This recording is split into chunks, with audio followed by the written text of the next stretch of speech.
All right, hey everybody. This is episode 7 of Book Talk. Crazy to think we're at 7 already. And as usual, I'm Leo, also known as Book Dad, and here with my co-host Charles. And tonight we are joined by none other than Brandon Dunn. Brandon is actually, I think, one of the first. I haven't told you this, but you're one of the first people I followed when I created my account. Oh, really? I came across you early on, so it's really cool to actually, get to talk with you a bit more than just in the comments. But yeah, thank you for joining us. And yeah, how you doing? I'm doing great. Thanks for having me. Definitely excited to chat books and more. Yeah. Okay, awesome. So for anyone who hasn't come across your content before, because I'm sure we might have some people in here that haven't, tell us a little bit about what type of content you enjoy creating. Yeah, I do a pretty wide variety. So I definitely do a lot of book reviews, book recommendations. But I think that my favorite and my audience's favorite is generally book skits, is what I'm a little more known for. So they get pretty wacky. I'm always doing just kind of ridiculous things to get a laugh. But whenever I am reading a book and I come across something that gives me just a goofy idea, I'm dying to film it and then put it out there for everybody to enjoy. Yeah, for sure. Yeah, the skits are the ones that stand out to me for sure. The Iron Rain with the Nickelback song. I think it was one of the first ones I saw. That one cracks me up. Every now and then I'll go back to your videos and I see that one again. Yeah, that one's gold. Yeah, they're worth rewatching. The one that I like is where you have the jumper cables going from Morningstar to Golden Sun, because you're like, the way that Golden Sun ends, you definitely are hoping that Morningstar can help jumpstart you, because it was like 2 a.m. when I finished Golden Sun and jumped straight into Morningstar because I could not stop. Yeah, if I see someone reading Golden Sun, I always tell them have Morningstar sitting right there, because you want to dive right into it. So. Yeah, exactly. And then not to keep going on about them, but the one about getting a liver removed or something to avoid the special editions, that cracked me up. Well, I wasn't super familiar with some of the really high-end special editions. Yeah. And obviously Red Rising is one of my top series. So when I hear about a new edition coming out, I'm like, oh yeah, let me get that. And then Curious King announced they're doing them. And so I'm like, oh, okay, what do they have? They've got 4 different versions of it. And the bottom one's about $100, which I snagged one of those. I'm really excited for when that comes out. But then that top version that they make 10 in total was $11,000. Yeah. Immediately dude, I'd have to sell a kidney for that, as much as I would love to have something that amazing. So I was like, all right, Audrey, here's a scalpel. We're going to film something goofy. Yeah, that one was made for the golds. Oh, yeah. For sure. Cool. So how long have you been making content now? Oh, man. Little over 1.5 years now. Yeah. Okay. Been a little while. I think I started probably, I want to say December of 2020. Was that 2024? Yeah, December 2024 is when I started making book content. So been a little while now. Why did you start making book content? In late December 2024, what was the journey that made you decide, let me get out there and start putting my stuff on camera? Yeah. Well, obviously reading helps a lot. Get the inspiration there. So I started watching a lot more BookTube, so watching a lot of Daniel Green on there, and just really was always entertained by the different videos I was watching. But one of the main things, I actually at the time was writing my own book. And so I had this idea of oh, wow, I really enjoy all this book content out there. I'm working on my own book. I was like, maybe I can do that, make some book content, get a little bit of a following. And then someday, if I ever end up finishing my book and publishing, it's okay, well, I've naturally kind of made this following that I can be like, hey, if you enjoy my taste in books and my humor, things like that, here is some of my work if you want to support it. So it was kind of a combination of being inspired by a lot of different other creators, putting out wacky stuff, and then the goal of one day even putting out my own book for people to see. Yeah, and I saw that you, I saw somewhere aspiring author, so I did want to ask about that. Is that something that's still in the works? It is, yeah. So I finished my first draft of it quite a while ago. So yeah. Oh, wait, what? It's exciting, except my revisions are going so slow that it's like, man, I wish I had made a lot more progress and have become a lot closer to publication at this point.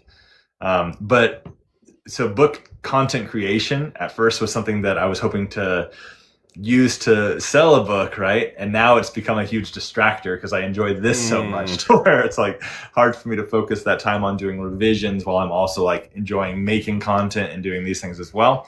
So it's a weird trade-off to where I'm like still really excited about that book that I wrote and I'm revising, but I'm also like not spending nearly enough time on it because I'm out here making all these wacky videos. Yeah, I totally know. Like when I started creating content, I thought, oh, let me just do a fun hobby, something to kind of just like fill my time.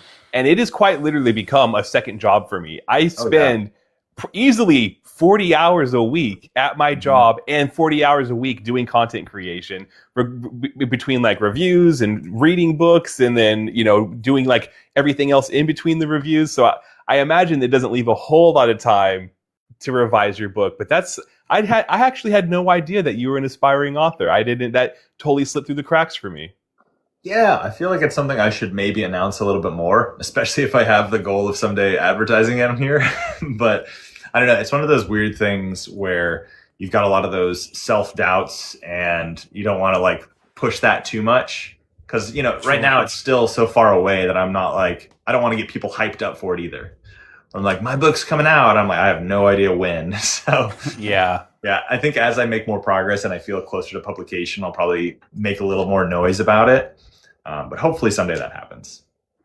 Yeah. I was going to say, I hadn't noticed it either. And then I just, you know, we would do a little bit of looking around before we do these. And I saw it on the link tree, on your link tree. It says Aspire Author. And I was like, I did not know that.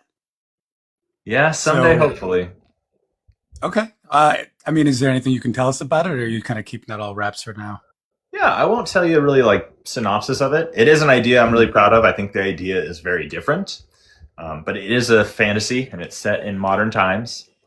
And I'll tell you the title of it, the working title I have is actually the Falling Sun Saga. Okay. I like that. Yeah. It was an idea I had. It's over 10 years ago now that I first thought of this, and I had actually started writing it multiple times over the years. But at the time, you know, it was like early college years. I really didn't have much writing ability. And so I kind of kept shelving it and starting over from scratch. And finally, after I finished college and I started reading a lot more, reading more mature books and different writing styles, I started feeling like, okay, maybe it's time where I really give it a wholehearted try. And at that point, like when I started again this last time, then I was able to get through at least that first draft somewhat quickly. It took me probably around 4 months to get through that draft. And I'm really proud of like where the first draft ended up. And I personally think the plot is great and a lot of my characters are really great, but it needs a lot of development and just kind of adding more detail and, you know, working a little bit on the prose and things like that. But I'm happy with where it is so far. That's awesome. Yeah, I'm excited when the time comes to hear more about it for sure. Thank you. I appreciate that. So, yeah. So, and then you mentioned you were doing a lot of reading, obviously, before that. So, what have you read that has kind of inspired you to get to the point of wanting to write something on your own? Oh man, you know what's funny is, it's like I said, it's a modern fantasy, and I don't read too much fantasy that's set in the modern like time frame. I'm more either, you know, fantasy in ancient times, things like that, or fantasy worlds, or far distant sci-fi. I think that I've been inspired by a lot of different things. I would say Brandon Sanderson's, the way he writes battles and his magic systems, that has inspired a little bit of how I write with the magic system in my book. So Mistborn is kind of an inspiration, the way he's able to use that and make really dynamic fight scenes. And then character-wise, Red Rising, definitely the way Pierce Brown adds so much depth to his characters and makes them so interesting is something that I try to do. I definitely need a lot of work to be anywhere near that level, because if you've read Red Rising, you know how many lovable characters there are and hateable ones. But definitely I feel like those two have kind of influenced my writing style the most. But I've been inspired by a lot of different things. You just read so many amazing worlds out there, and it just makes you want to create something of your own. For sure. Yeah. Are you like lifelong reader? Have you been reading for a long time, or is this kind of more recent? Definitely a lifelong reader. Like when I was really young, I was reading a whole bunch. I remember, obviously like really young books like Magic Treehouse, things like that. And then going into like Percy Jackson and Harry Potter back in the day. And then I did take a pretty long break when I was in college. I think it's hard when you're spending all your time reading for your degree to want to also read for fun, which I think that so many people nowadays, that's a big problem, that we all take that big break. But then a little while after I finished my degrees, then I finally started reading again, and then it just snowballed from there, where I became just even more addicted to reading than I was before. Yeah. It's funny. I'm very much the opposite. I was not really? much of a reader. And then, yeah, I got on BookTalk and didn't like have an account that I didn't post anything. I was just kind of snooping around, lurking, and ran across a few different people. And then it was, I was like, all right, I'm going to check out some of these books. And then I was like, I got so into it that I was like, I'm going to start making content myself. So it's always interesting because like, I feel like most of the people that also create content have been reading for years. And I'm like, I've been reading for like less than 2 years.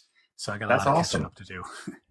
That's too awesome. And I feel like that's something that's really important too, is like the main reason that we're out here making content is to get people to read that maybe we're not already reading.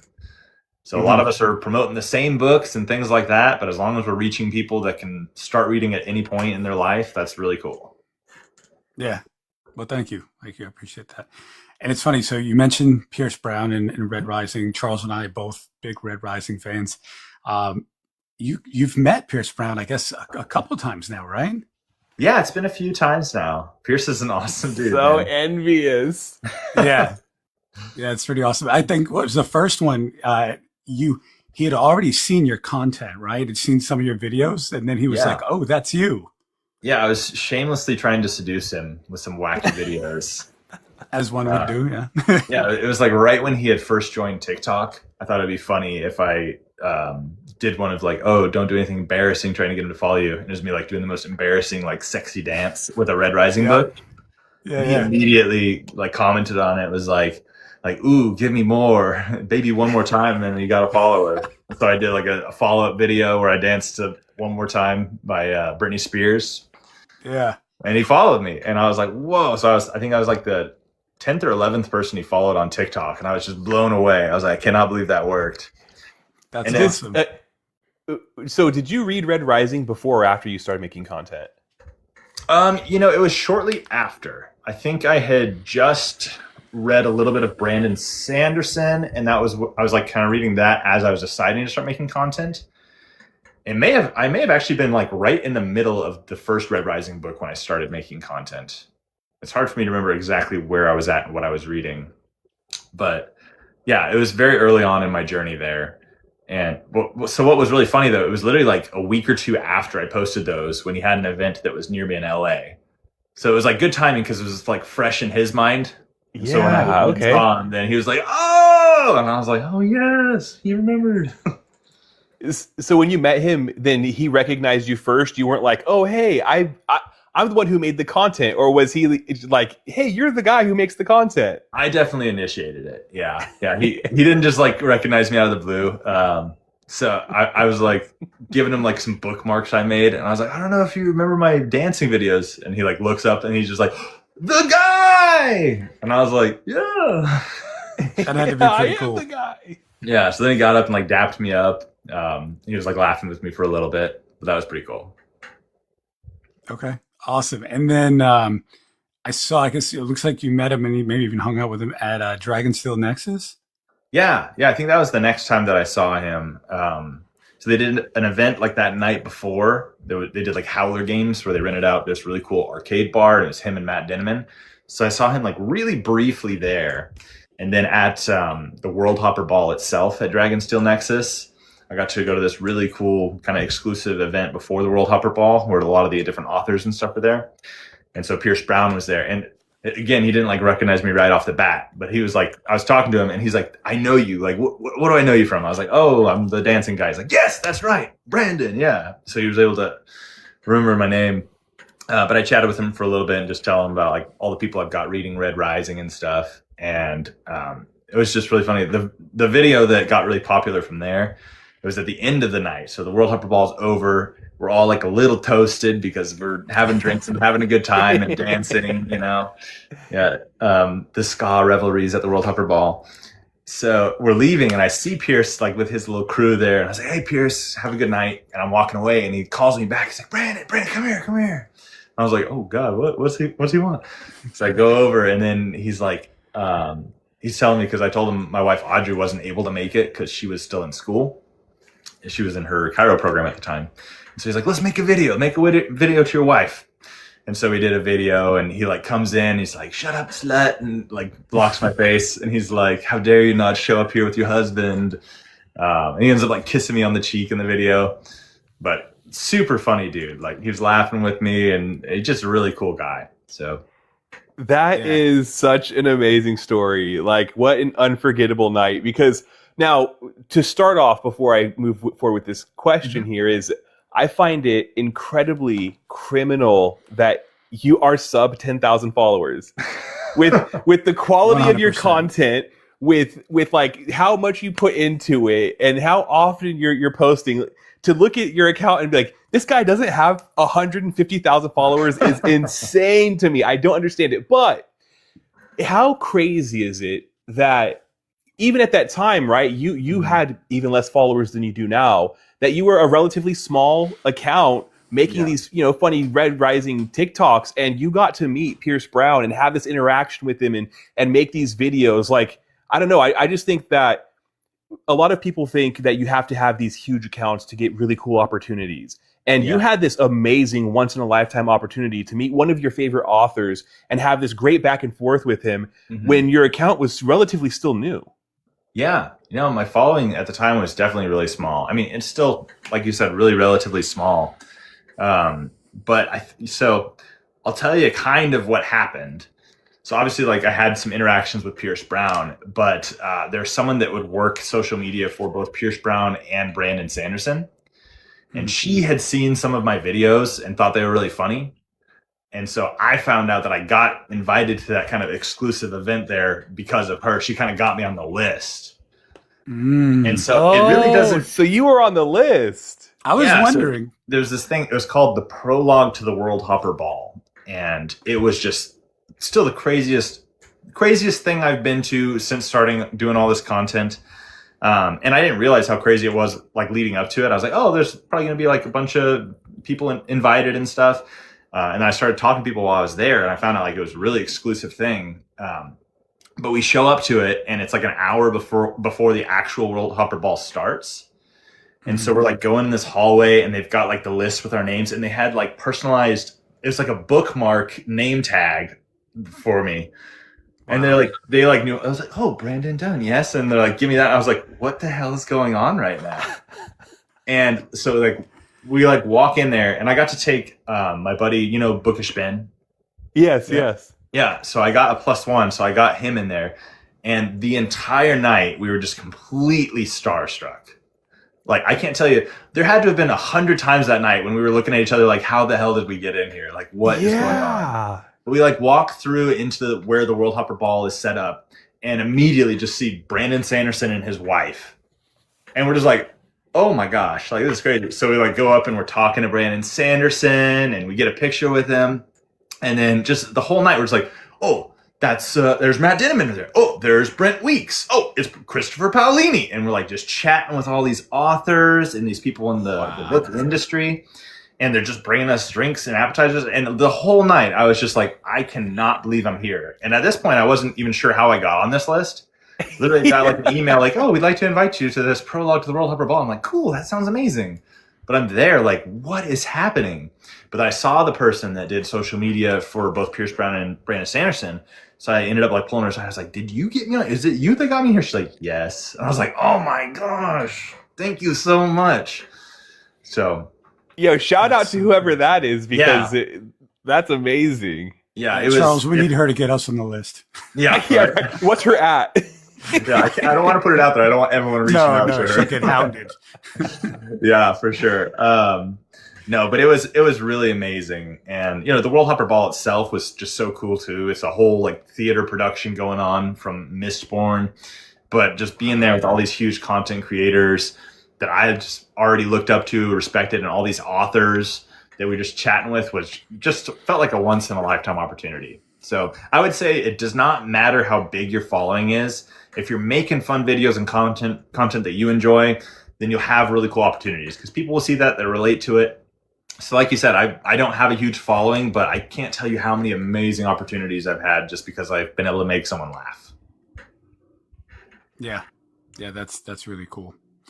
So what about just Dragon Steel Nexus in general? Like as far as like the I guess public events. Tell us about that. So you'd say about Dragon Steel Nexus in general?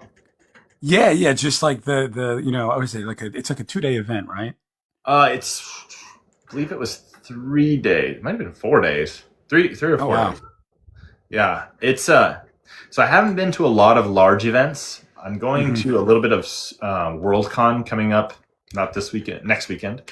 But this one really spoiled me, and I'm hearing from everybody that Dragon Steel Nexus is really kind of like the cream of the crop. Yeah.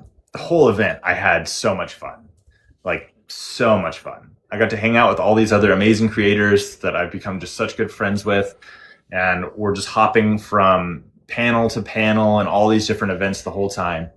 But so Dragon Steel Nexus has a lot of different things, right? I think one of the best parts is that you get to go to all these cool panels with different authors. And so they're talking about all things Cosmere or just fantasy, sci-fi in general. So you pick all these different panels, whatever's most interesting to you. So we got to see like Matt Dinneman was there with Jeff Hayes, and Jeff Hayes performed like 20 minutes from A Parade of Horribles, and this is well before it came out. So we got to see like this cool sneak peek from The Parade of Horribles. And this is Jeff Hayes' first time ever reading it. He's reading it live to the audience. And then just seeing like these conversations between these amazing authors. And then you have great events. So they have all these different things you can do, activities. You can do like these arts and crafts events. They have armored combat going on. The expo hall is probably one of the coolest things ever. So you've got all of these different vendors that are doing either like bookish merch or they're selling their books. You got these amazing indie authors that are there. They're signing, personalizing books. So you're probably going to drop way more money than you want to when you go, but that's just because you see so many amazing things there that like I've never even seen online. So I left there with my bag so much fuller than when I arrived. But there's book signings. World Hopper Ball obviously was a huge highlight for me, and that can be a little bit pricey, but it's such an immersive and fun experience that I definitely recommend to go ahead and make that investment and do it when you go. I know this next year though, they're not doing the World Hopper Ball. They're doing like an after party thing that's like convention wide rather than one each night. But it's just such a cool event. Everyone's cosplaying, having fun, and just the community is so fun and welcoming that it's a great time. You had talked about, creating content and opening up these opportunities, right? And I think Book Dad is going to really appreciate this question because I have a lot of friends on TikTok that have become reps for the Broken Binding, but you're the only one I know who has become a permanent rep for the Broken Binding. Like, how did you accomplish that? How did you go from being just the seasonal rep to getting a permanent spot? Write this down, Book Dad. I don't know who I had to bribe, but I must have done it. Yeah, taking notes. Yeah. So that was a really, really cool experience too. I originally started repping them for the Band series by Nicholas Eames.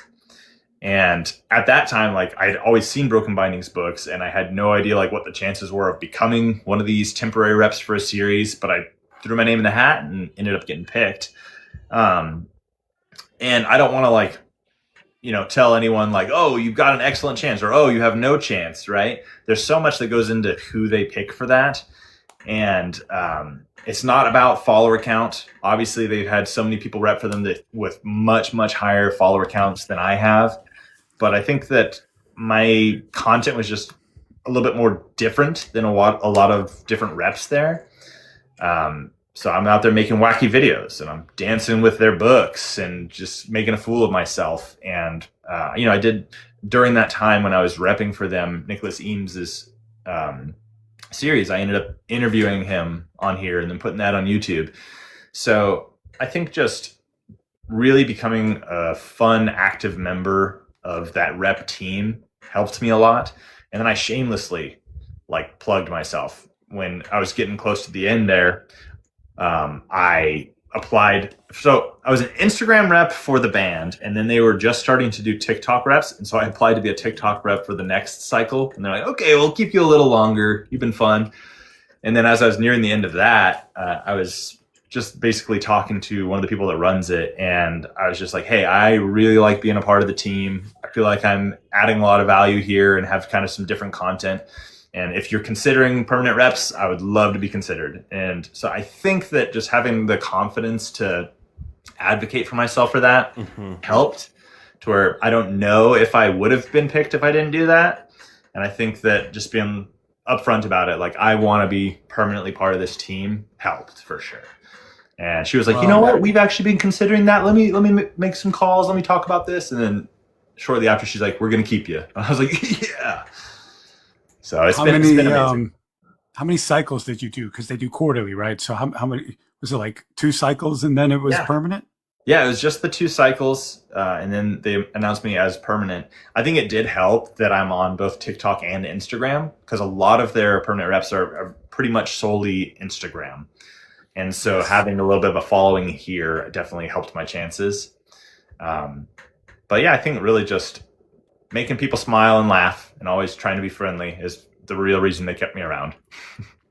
Well, and like you said, like follower count, clearly not a thing, not their main concern, because I have like a third of your followers, and I wasn't expecting it to work out, but it did. But yeah, if anyone's wondering, number 2 for permanent on TikTok, I'll gladly take that, you know? Hey, there you go. Yeah, there you go. Closed mouths don't get fed. Got to put it out there and ask them. Yeah. Oh, trust me. Yeah. I already planned on it. I was like, let me get kind of closer to the end. And I'm going to get some messages like, Brandon, why am I having so many people ask me to be a permanent rep now? I feel like, Brandon, that you kind of described being a personality hire. Yeah. Definitely. But I mean, this is social media, right? It's all about personality. It makes sense. This is what, yeah, and I think that's one thing I really love about the Broken Binding too, is that they're not just going for people that have this huge influence over an audience. It's they want people that really kind of align with, you know, what they want to represent too. So they always are trying to lead with kindness, and just good books. So if you're a kind person and you love good books, Broken Binding's a good spot. Couldn't agree more. Yeah, I just recently, I'm still waiting on Between the Two Fires, which was beautiful, but I'm still waiting for that to arrive. And I just received the Malice and Valor from them, which are definitely 100% shelf trophies for me. They're so beautiful and gorgeous. Tell me, man, when you held that in your hand, just the weight of it, you could tell that was something special, huh? I could. The way, just like the feel of it. I honestly, like, I wanted to put gloves on to touch it. I didn't want oils or nothing getting on it. Got that fold out mask. That one's on a different level.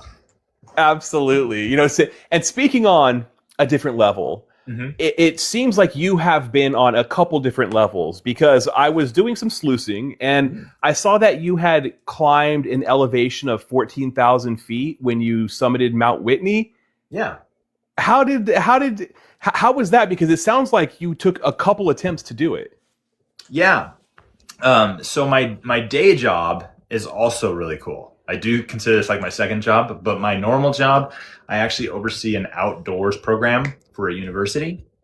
So I get to oversee like their rock climbing facility. They have a high ropes challenge course, a trips program, and a bike share program. So like the main thing I was all about is just the outdoors and doing fun things like that.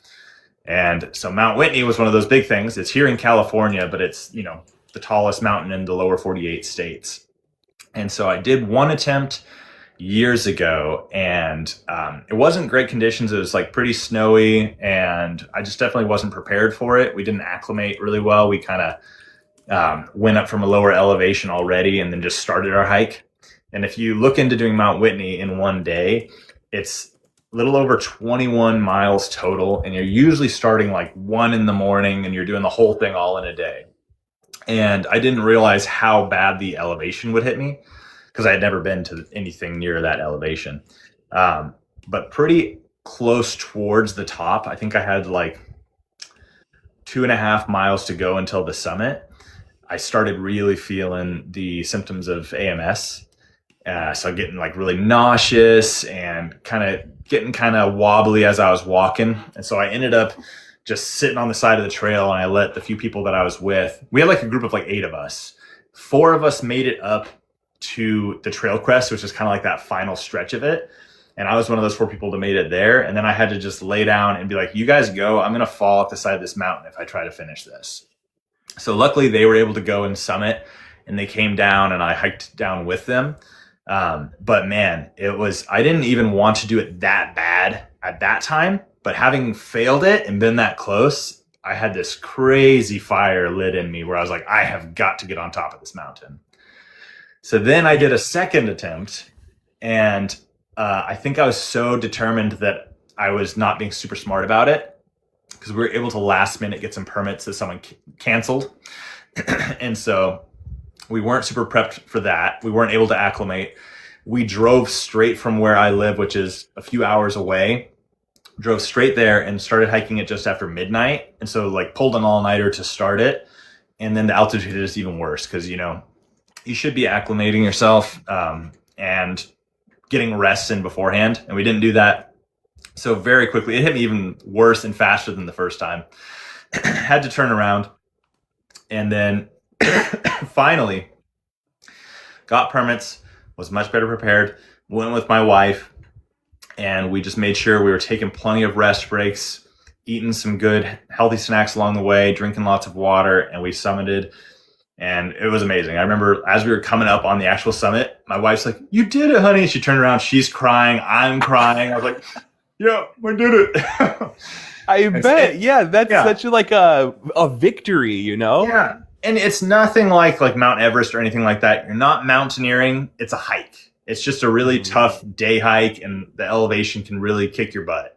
So I felt super accomplished just because of those 2 failed attempts. It was great. Yeah, and also, don't undersell it. I mean, it's 14,000 foot elevation. It sounds like, any time where you have to acclimate yourself, that's a pretty experienced hike. It's not something that just your everyday person is going to be able to go in and accomplish, because there's prep time, there's acclimation time, and all of that. So, like you said, it's the tallest mountain in the lower 48, and I'm from Alaska, which is hilarious to hear somebody from the lower 48 call it the lower 48. But I mean, even here, like the tallest mountain I'm climbing is between 3,000 to 5,000 feet. That's fantastic. And then, so I've never climbed Mount Whitney. So you said the whole thing is just a trail, though. There's not a bunch of mountaineering. It's not a lot of like bouldering and stuff like that. Is it a pretty well-established trail, or is there rock climbing? Because I see that you're also an avid rock climber. Yeah, it's definitely an established trail. You can mountaineer it for sure. So there are different routes. You have the main hiking trail, which most people do. And then you have the even more adventurous people that are doing the mountaineers route. So it really depends on what you want to do for your experience there. Maybe someday I would mountaineer it. I'm getting a little less active outdoors. I'm not challenging myself as much these days, where I'm like, okay, maybe I settle with just a hiking summit. But yeah, you can definitely mountaineer it, and there are some different climbing routes as well on it. But the trail is pretty well established. Right on. And you start talking like this, and then you get a tickle in your throat. So how does one become, what kind of lifestyle is it that led you to becoming a coordinator of outdoor adventure and experiential learning? I saw as well, you've caught catfish by hand, you seem to be fishing, rock climbing, mountaineering. What was your life that led up to this? And in between all of that, you're also an avid reader, so you're outdoorsy and introspective? Yeah. I was raised by wolves. No, I'm just kidding. I was in a little mountain town growing up, and so I had some hiking trails pretty close to my yard. like my backyard. And so I'd just always get home from school and just start hiking, taking friends on the trails. So that's really all I did when I was younger. It was just a lot of hiking and camping trips with my family.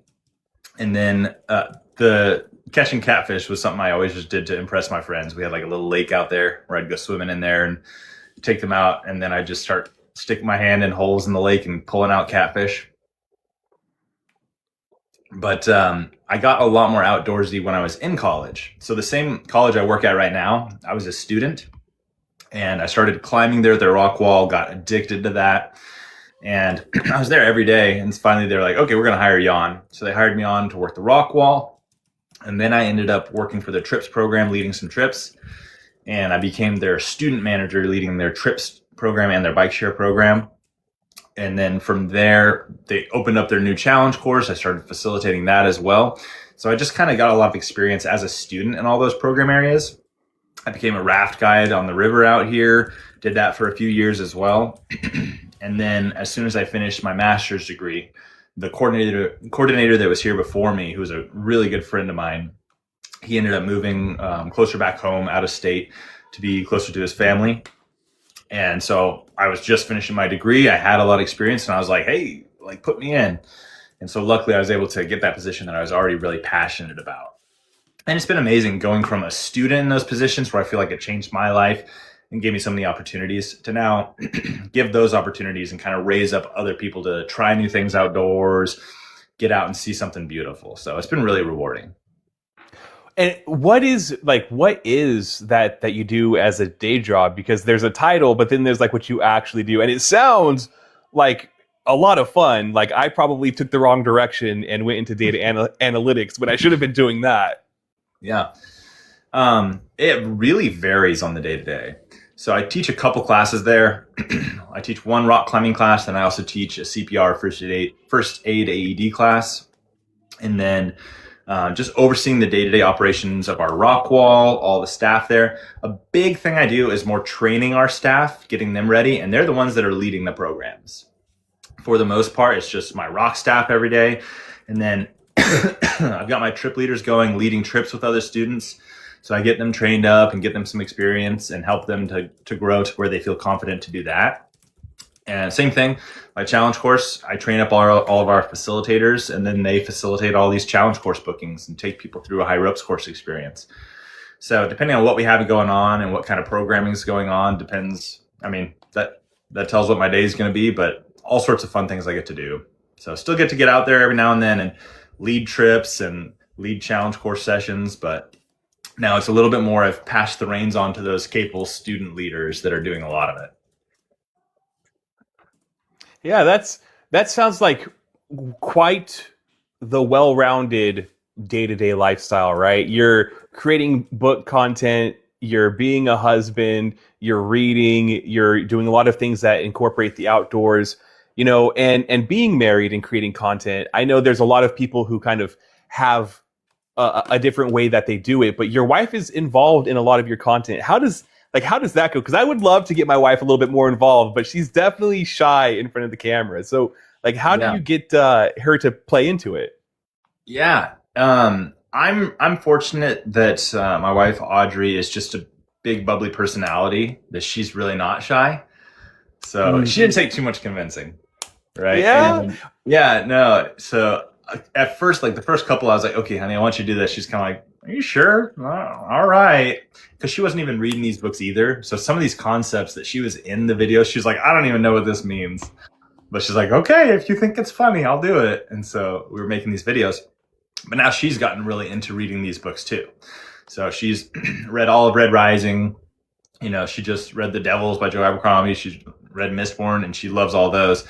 So now sometimes she'll have ideas as well. She's like, well, what if we did this? You know, and so she's really more of a partner in it now, to where she's trying to find either trends that we can try to make book related, or she'll just have an idea of something she's reading, like, oh, what if we do this?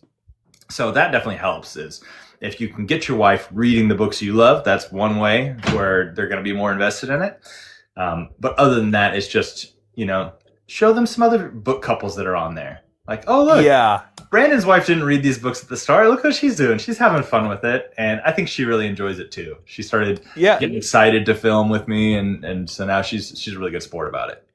Yeah, because I was also going to ask, and you kind of answered it as well. Is how much of the content is her idea?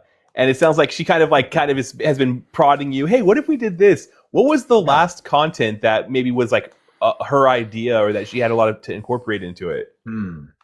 That's a good question. Well, we just filmed one that we're gonna have to post this week at Barnes and Noble. So that's her most recent idea. That's the only one that's stuck in my brain right now because we just filmed it today or yesterday. Sorry. But I would say oftentimes a lot of the ones, if you see a trend that we do that's like not book related, you've probably seen it on TikTok from some popular audio or something. Oftentimes what she'll do is she'll just send me those because my feed is so just solely book that I don't even see a lot of these trends. And so she's really good at like, hey, honey, this is a popular trend right now. She'll send it. And sometimes she doesn't have like the full fleshed out idea, but she's really good at just sending me those things and being like, I know that we can do this book related somehow. Like, think of an idea. And then I'm like, okay, let me think about it and be like, oh, what if we do this? And so it's kind of like a team effort where we'll like flesh out a lot of ideas together. Yeah, that's fantastic that you guys, and it makes it a lot easier because, me, I can't film content if my wife is home or if she's in the room. I'm like, you have to go somewhere else. So it's kind of nice to have it that way, to where she's actually taking part in it. We have some questions. We have got a question from Iz Reads, which is, what is one series you'd recommend to anyone?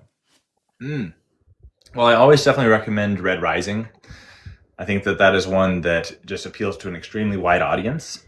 But one that I recommend that's not on everyone's radar is definitely the Raven's Shadow series by Anthony Ryan. Book 1 specifically really impacted me when I read it, and this really made me just such a feral reader for fantasy. Blood Song. If you have the chance to pick up this book, this is maybe my favorite book 1 ever. And it was years ago that I first read this, but I remember it so vividly because it's such a great book. Yeah, I remember your recent post. You had talked about that, and so I wrote that name down because I'm like, well, if Brandon is gonna recommend this and talk so highly of it, I have to check it out. So it's on my TBR. I've got to go out and find it and pick it up, hoping to manifest it at the thrift store. And then Iz also asks, what's one book you loved that you didn't expect to? Oh man, that's tough. Actually, excuse me. The first book in the Sun Eater series, because I knew I would love the series, but I feel like everyone talks about Empire of Silence like, oh, you just have to get through it. Like, don't worry, book 1's boring. You got to get through it, and then you're going to enjoy it. But I personally thought Empire of Silence was great. Yeah.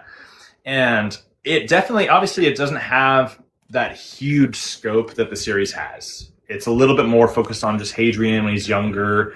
But I do think that just the prose was already there. So all the writing was already really great. And you have just all these little subplots going on that are shaping Hadrian. And I personally thought it was fantastic. So that's one where I was like, what are these people talking about that I have to suffer through book 1? And then it starts getting good. Because I was just like, this is a great book. And maybe it's not like that epic space opera that Sun Eater is going to be, but I thought it was a really strong book. Yeah, and I think, I hear that too, especially before I started the series, which is funny because there's James, myself, you.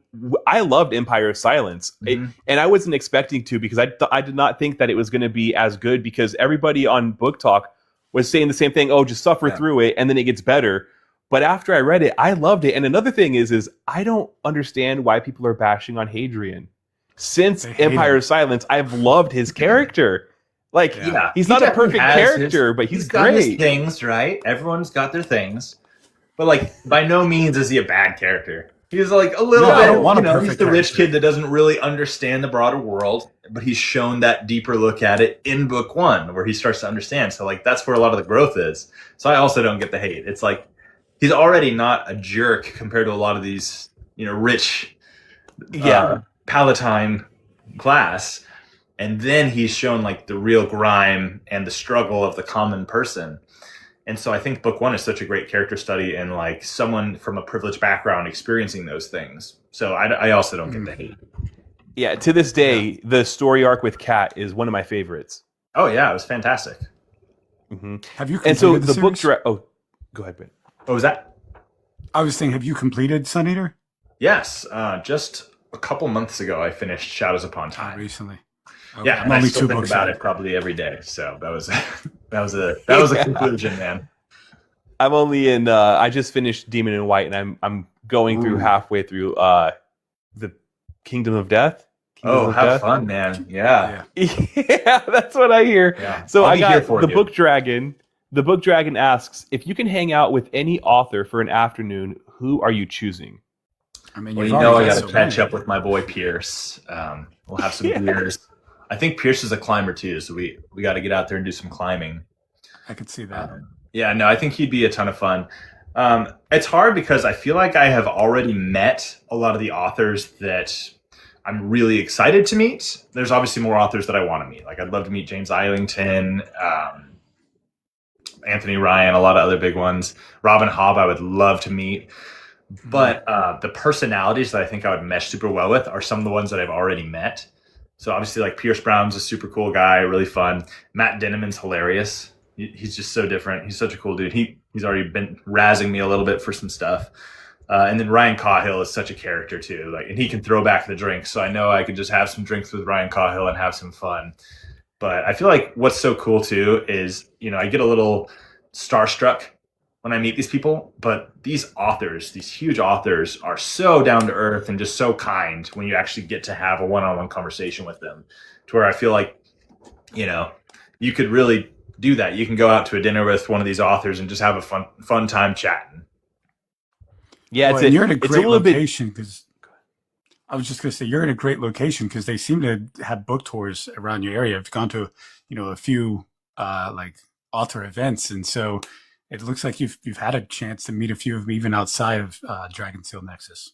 Yeah, I've been pretty fortunate. I live like a little over 2 hours from LA, and so LA is a good spot where there will be some author events, and so I've made the time to get out there when those happen. Oftentimes it's like right after work, I'm driving straight there and then driving home afterwards, getting home late just to go and see these authors and go to these events, but it's been worthwhile. Yeah, it's funny because we are in such a niche area where we talk about books and we love books and we're avid readers, and we look at people like John Gwynn, Pierce Brown, Matt Dinniman, Brandon Sanderson, and to us they are these like A-list celebrities that are just like, they seem untouchable, right? And you've met them and you see that how accessible they really are, but in the grand scheme of things, like the broader world doesn't know who any of these people are. When I talk with my friends who aren't like avid readers like me, and I talk about some of like my favorite authors or people I'm interviewing, they have no idea who I'm talking about. And even I remember this interview that John Gwynn did. He had talked about hoping to like one day make it. And it wasn't that long ago. And I'm thinking to myself, like, you're one of my favorite authors. You have these amazing series. Like, you're so well established in like the reader space.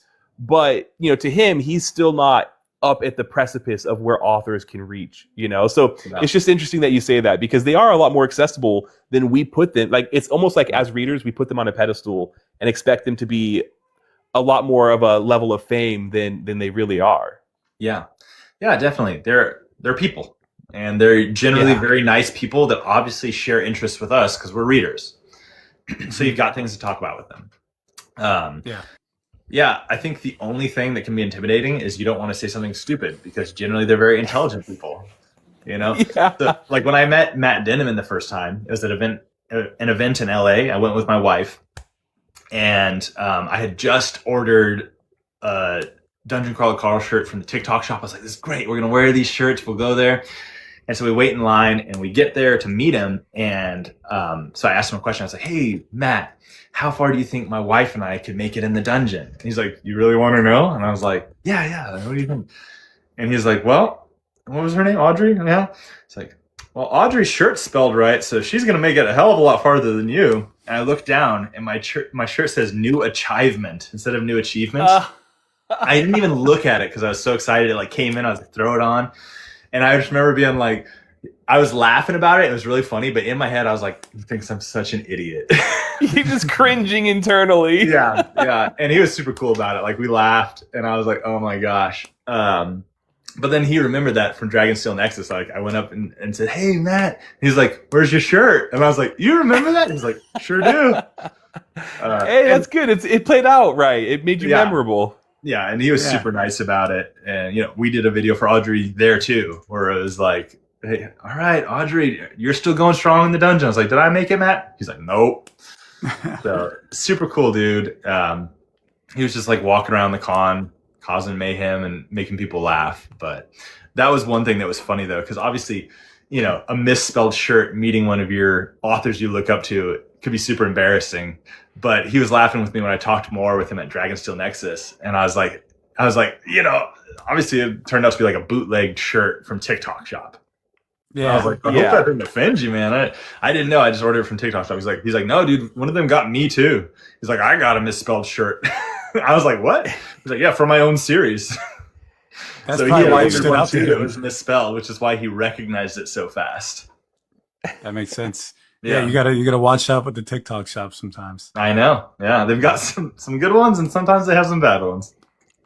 That's so funny. So as a bookish content creator, what is one book that you think somebody should read, regardless of the genre? It's maybe it's entertaining, or there's a life lesson or morals. But what is one book that you think just like everybody should read? Man, that's really a tough question. I think that, I would definitely advocate for everyone to read fantasy and sci-fi. I think some people will knock it because it's not the real world, right? Oh, you can't learn lessons. But I do think that fantasy and sci-fi, creating a whole different world, allows authors to handcraft the messages that they're putting in their book, right? The world is their oyster, literally, where they can make any lessons they want, and they can make it entertaining, and they can give it emotional depth. So I would say Lord of the Rings. I think everyone should at some point read The Lord of the Rings. I've not yet. I've only seen the movies, but yeah, that's definitely one I need to read for sure. Yeah, and that's okay. There's so many people that haven't. And I also think it is not the most accessible books too. Like you'd love them. You're at the point in your reading journey, you're going to love them, right? But a lot of people, if that's one of their first books they read, that's a hard one. Just because the writing style is a little different. It's a little older, and he loves his longer descriptions. But I think also if you already love the movies, you'll love the books even more, because it just feels like, I'm home. The whole time you're reading it, you're just like, feels like home, feels cozy. And then those lessons that are in the story come across just even more clearly on the page. So I think it's definitely worthwhile. Yeah, and you really understand that Boromir was a much better character than the movies played him out to be. As good of a character as he was, there was a lot more depth, and he had been through a lot more than what the movies showed. I would also say I'm a Boromir stan. No, I would agree with that, and I would also say that my boy Faramir also didn't get nearly enough love in the movies, whereas in the book, Faramir was one of my favorite characters. Yeah. And then Iz also asks, I'm not sure if you mentioned it, but is your book going to be a series or a standalone? That's a great question. It is going to be a series. Like I said, the draft of book 1 is done, and I have a full outline for book 2 and 3, so it's a planned trilogy. Yeah, I'm really excited for that too, because I've got an outline of some very exciting things that I want to get to, which makes the revisions even harder, because I love the writing process so much that I just want to write that, because I've got this outline I'm like so excited about. And I'm like, I got to just go back and make this stuff more polished when I want to just keep writing the series. Well, the revision part is work. The writing is creating. The revision is the work. Yeah. And the revision process is still really rewarding. When you make something, you look at it and you're like, this is good, but then you have an idea to make it better, and you change, a section of it. You're like, ooh, now it's cooking there. That is definitely rewarding. but it is definitely a lot more tedious. And since it's not like completely new, it's not as exciting to do that portion as it is to just continue writing that series. Yeah. So these lives, obviously, they have a lot of people that kind of come in and go. So before we wrap, for somebody who hasn't followed you, maybe is going to follow you now because of this, and hopefully that is the case. Can you tell them a little bit about, what to expect from, your content in the coming future? Yeah. I would say there was a minute there recently when I was feeling a little bit stagnant, feeling a little stuck. But just recently, I felt a lot of motivation to do more. I have a notes page on my phone with 60 plus skit ideas from these various series. And a lot of them, I'm really excited about these ideas. So definitely, I'm going to continue to have a lot of humor and fun in the different skits I'm doing, and continue to recommend good books and just kindness. But I also do want to do a lot more author interviews and content with authors. Just after seeing how willing they are to do those things and have those chats, I just want to put myself out there a little bit more. So hopefully more wackiness and fun, and then more author content is what you can look forward to in the future. Okay. All right, great. Well, guys, that wraps up episode 7 of Book Talk. Huge thank you to Brandon for spending some time with us tonight.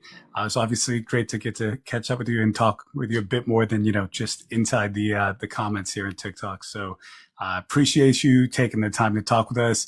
And if you guys don't follow Brandon, please go ahead and give him a follow. He is on here on TikTok and on Instagram. Great content on both. So please check him out. Also, if you guys have not, please check out booktalkmedia.com for updates on, any of the episodes we have coming up in the future and anything else that Book Talk is working on. You can also find us on YouTube and Spotify. And again, my name is Leo. I go by Book Dad, here with Charles Chapters, and we'll see you guys on the next episode. Thanks for having me. Have a wonderful time. Thanks, Appreciate Brandon. it. See you guys. Take care.